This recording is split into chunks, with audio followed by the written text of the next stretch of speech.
17 वाला न्यूमेरिकल देखते हैं।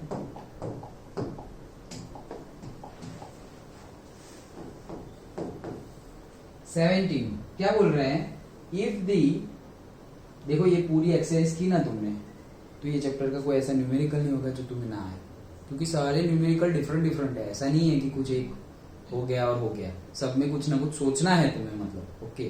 तो है इजी, बट तुम अच्छे से सोच कर गिनोगे, प्रैक्टिस करोगे, तो फिर सारे मिसलेनियस भी ऐसे ही सॉल्व हो जाएंगे, एग्जाम्पल भी यही सॉल्व हो जाएंगे। It's about practice. तुम्हें सोचना आ गया है कि कैसे सोचना है, तो फिर मिसलेनियस का हो, एक्सरसाइज का हो, एग्जाम्पल का हो, कुछ भी हो, ओके। 17 क्या बोल रहे हैं, if the 4th 10th and 16th term, मतलब A4 A10 and A16, if the 4th 10th and 16th terms of the GP are x y z respectively, ये x है, ये y है और ये z है। अच्छा, prove that x y z are in GP। अच्छा देखो क्या बोल रहे हैं, if the 4th 10th and 16th term of the GP, एक GP है, ऑलरेडी GP है कोई, वो GP में 4, 10 और 16 टर्म ये है x y z, लेकिन हमें ये प्रूव करना है कि x y z भी GP बनाते हैं। समझ रहे हो, जैसे कि से हमारा GP हो गया 1 2 4 8 16 32 64, ये GP है हमारा।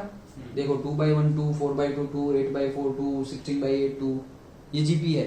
अब क्या बोल रहे हैं कि यहाँ पर कोई 3 टर्म्स ली है उन्होंने, ये तो फिर 16 तक जाना पड़ेगा, मतलब वो नहीं बोल रहा हूँ, यहाँ पे कोई 3 टर्म सिलेक्ट की गई है, सपोज 1 2 3 ऐसे कोई 3 टर्म्स ली। वो 3 टर्म्स कौन कौन सी है, A4 A10 एंड A16, उनकी वैल्यू गिवन है x y z, लेकिन वो बोल रहा है कि उनमें से जो बनाएंगे हम, मतलब से 2 8 32, वो भी क्या हो जाएंगे, ये भी GP बना देंगे, ऐसा बोल रहे हो, ये दूसरा GP बना देंगे। हाँ, वो तीनों अगर ले लेंगे हम तो वो एक दूसरा GP बनाएंगे, ऐसा हमें प्रूव करना है। क्वेश्चन समझ गए, ओके। चलो तो सॉल्व करते हैं। फिर उसको वो वाले फॉर्मेट में ले सकते हैं ना, A/R AR। नहीं, वो क्यों नहीं ले सकते, नहीं ले सकते, वो क्यों नहीं ले सकते, 3 ही टर्म है, 3 ही टर्म है, लेकिन नहीं ले सकते, क्यों,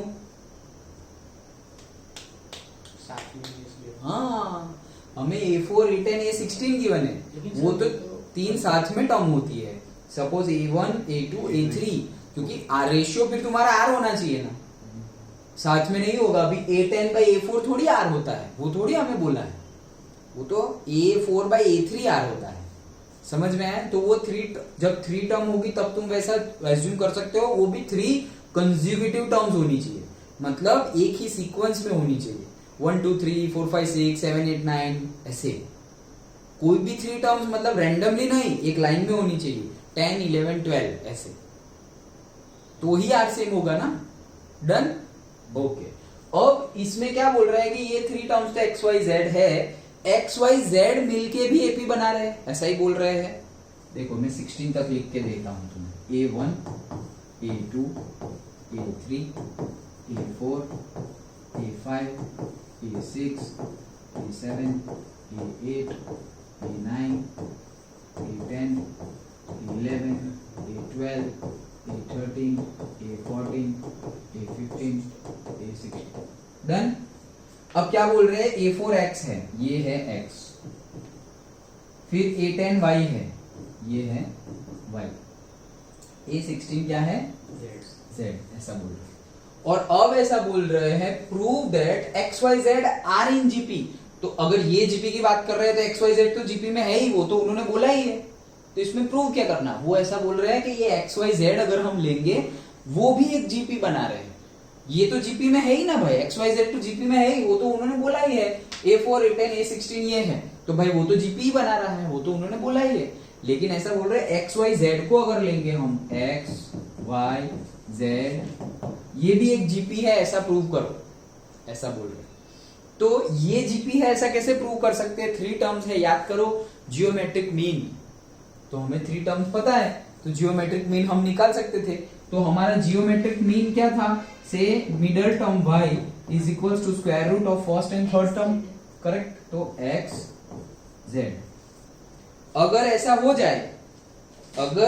हो जाए तो हम बोल देते हैं कि x y z क्या है, जियोमेट्रिक मीन है, सॉरी x y z क्या है, जीपी में है। डन, ये कंसेप्ट समझ में आया। ये ऐसा हो जाए तो हम प्रूव करते हैं ऐसा है भाई। चलो तो ऐसा प्रूव करें। सबसे पहले RHS ले लेते हैं। तो RHS क्या है, RHS है स्क्वायर रूट में XZ। X क्या है, X है तुम्हारा A4, A4 की वैल्यू पुट कर दो, AR3 डॉट Z क्या है, A16 तो AR15, ओके। तो AR15, तो ये कितना हो गया, स्क्वायर रूट में A स्क्वायर R का 18 हो गया, करेक्ट। ये हमारा हो गया RHS। अभी LHS ले लेते हैं।